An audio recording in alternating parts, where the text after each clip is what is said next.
Hello guys, welcome back for another question from the topic integral functions, and let us read the question. We have to find the integration of a function that is sin inverse cos x. So this integration is pretty easy. Let me show you how to do this. Okay, what we do, we try to eliminate the terms of trigonometry. That is, we already have sin inverse here.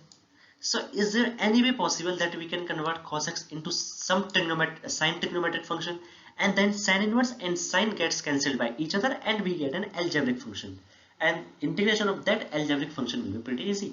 So let me show you how to do it. We have sine inverse of cos x. Now we know that cos x can be written as sine of pi by 2 minus x. We already know it. Now sine inverse and sine cancels each other. Don't show it this way, but we know that it cancels each other from the identity that is sine inverse of sine x is equal to x. So we get our simplified expression is pi minus 2 by x.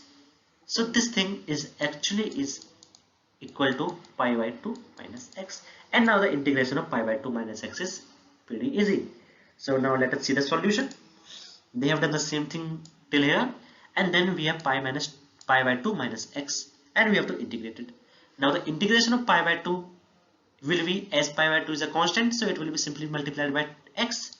So integration of pi by 2 will be pi by 2 multiplied by x, and the integration of x will be x squared by 2, and we get an additional integration constant, arbitrary constant as c. So I hope you all understood it. Thank you. Have a nice day.